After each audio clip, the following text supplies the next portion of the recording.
Hello guys, welcome back to another video. Hope you all are doing great. দুটি পাতা একটি করে দেশ সিলেট।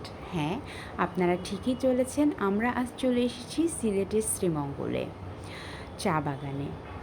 আমরা ফ্যামিলির সবাই মিলে চা বাগানে এসেছি বেড়াতে এবং শ্রীমঙ্গলে আমরা একটা রিসোর্টে এখানে রয়েছি 3 দিনের ছুটির প্ল্যান করে।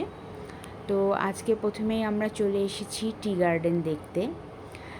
চা বাগান এত অদ্ভুত সুন্দর একটা জায়গা, ভীষণ ভীষণ ভীষণ ভালো লাগে, যেটা বলে বোঝাবার নয়। প্রথম দিন তো আমরা চা বাগান ঘুরলাম, পরের দিন মর্নিং ব্রেকফাস্টের সময় এটা আমরা ব্রেকফাস্ট করতে চলে এসেছি। চারপাশের ভিউটা কিন্তু অসাধারণ লাগছিল। আমরা যে রিসোর্টটাতে আছি সেটা খুবই সুন্দর জায়গার ওপর, অনেক ভালো রিসোর্টটা। এখানে আমরা সকালের নাস্তায় নিয়ে নিয়েছি পরোটা, ডিম ভাজি এবং সবজি। পরোটাটাও মজার ছিল, সবজিটাও ভীষণ মজার। আমার কাছে সকালের নাস্তা হিসেবে এটাই বেস্ট মনে হয়। আমরা যে রিসোর্টটাতে আছি, চলেন আপনাদের সাথে একটু রিসোর্টটা শেয়ার করি। রিসোর্টটা কেমন দেখতে। তো এটা হচ্ছে পুরো প্রপার্টিটা, এবং এখানে দেখতেই পাচ্ছেন আপনারা বাচ্চাদের খেলাধুলার জায়গা রয়েছে। রোদ প্রচণ্ড ছিল, বাট তারপরেও আমরা একটু আসলাম এই জায়গাগুলোতে বেড়াতে। অনেকখানি জায়গার উপর এই রিসোর্টটি রয়েছে এবং খুব খুব সুন্দর রিসোর্টটি। এখন যেহেতু দুপুর টাইম, মানে 12টা-1টা বাজছিল, তো এই সময়টায় এই জন্য একটু লোকজন কম। অনেকেই সুইমিং পুল এরিয়াতে রয়েছেন, সুইমিং করছেন। তো আমি ভাবলাম এখন একটু ফাঁকা ফাঁকা এই সময়টাতে একটু ভিডিও করে নেওয়া যাক। তো এদিকে হচ্ছে সব গেস্টদের থাকার ব্যবস্থা রয়েছে, এবং পাশে আপনারা দেখতে পাচ্ছেন হাঁটার জন্য বাগান করা রয়েছে, সুন্দর টাইম স্পেন্ড করার জন্য ব্যবস্থা করা আছে। এদিকে কটেজ আছে, বেশ সুন্দর ছিমছাম।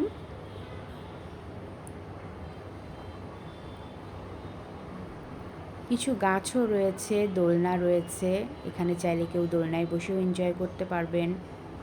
এখানে বাচ্চাদের জন্য খেলাধুলার ব্যবস্থা রয়েছে। এপাশে একটা ছোট ঘর মতো রয়েছে, এখানে সোফা দেওয়া, সিটিং অ্যারেঞ্জমেন্ট ভালো। এখানেও চাইলে আপনারা বসে বিকালে চা কফি খেতে পারেন। এখানে বসেও পরিবারের সবার সাথে গল্পগুজব করতে পারেন। যারা পরিবারের মুরব্বী রয়েছেন তারা এখানে একটু বসলেন, একটু বিশ্রাম নিলেন। মুরব্বীরা তো বেশি ঘোরাফেরা করতে পারেন না। আচ্ছা, জায়গাটা একটা নামও রয়েছে কিন্তু, মোহনা। হ্যাঁ, এবং ছোট্ট এই জায়গাটাকেও কি সুন্দর করে ডেকোরেশন করে দেওয়া রয়েছে। খুব চমৎকার একটা সময় কাটবে এই জায়গাটাতে। এখানে কিন্তু একটু গ্রামীণ টাচও রয়েছে, আপনারা দেখতে পাচ্ছেন কলসি রাখা হয়েছে অ্যাজ এ ডেকোরেশন পিস হিসাবে। ওপাশের বিল্ডিংগুলোতেই কিন্তু থাকার ব্যবস্থা, ঠিক আছে। তো এপাশে আপনারা একটু বসলেন, এনজয় করলেন। এখান থেকে বেরিয়ে ডান দিকে গেলেই সুইমিং পুল এরিয়া। তো আমরা এখন কথা বলতে বলতে সুইমিং পুল এরিয়াতে চলে এসেছি। ওয়াও, মাশাআল্লাহ, খুব খুব খুব সুন্দর সুইমিং পুলটা, ভীষণ সুন্দর স্বচ্ছ পানি। এবং আমরা একটা জিনিস নোটিস করেছিলাম যে এনারা পানিটা পরিষ্কার রাখার ব্যাপারে খুবই যত্নশীল। তো পানি কিন্তু খুব পরিষ্কার, আপনারা নিশ্চিন্তে নির্দ্বিধায় নামতে পারেন।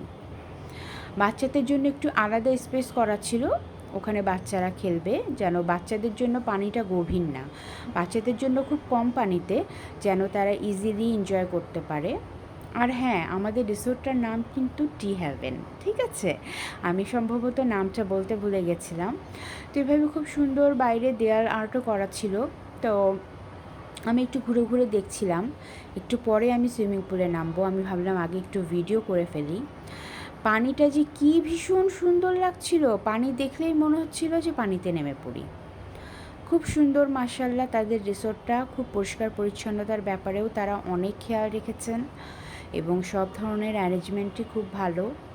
আপনারা চাইলে অবশ্যই এই রিসোর্টটাতে স্টে করতে পারেন।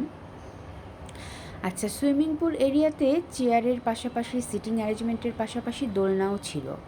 আমি আর আম্মু তো অনেকক্ষণ দোলনায় দুলেছিলাম, মাশাআল্লাহ, আলহামদুলিল্লাহ, খুব সুন্দর সময় এনজয় করেছিলাম।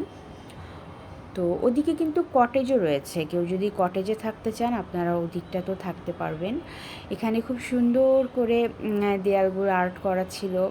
যারা সুইমিং পুলে নামতে চান না বা পানি ভয় করেন বা তারা কিন্তু এইখানে সুন্দর বসে বসে সুইমিং পুলের দৃশ্য উপভোগ করতে পারবেন। আমার আম্মু যেমন পানিতে নামবেন না, তো উনি এই দোলনাতেই বসেছিলেন আর আমাদেরকে মজা করতে দেখছিলেন আর কি। তো এটা হচ্ছে টি হ্যাভেন রিসোর্টের ফ্রন্ট লুক। ফ্রন্টের অংশটা এরকম, এদিকে পার্কিং, ওদিকে রিসিপশন। তো এই যে পার্কিংটা পার হয়ে আমরা এবার রিসিপশনের দিকে যাচ্ছি। পার্কিংটাও বেশ বড়, আপনারা চাইলে নিজেদের গাড়ি নিয়েও আসতে পারেন, সেটার জন্য পার্কিং ব্যবস্থা রয়েছে। আর এই যে সিঁড়িটা চলে যাচ্ছে এদিকটা দিয়ে কিন্তু রিসিপশন এরিয়া। তো আমি এই যে রিসিপশনেরও একটু ভিডিও করে নিচ্ছিলাম। আজকে এই পর্যন্তই, আপনাদের সাথে দেখা হবে আবার নেক্সট কোনো ভিডিওতে। ততক্ষণ সবাই ভালো থাকবেন, টেক কেয়ার, বাই।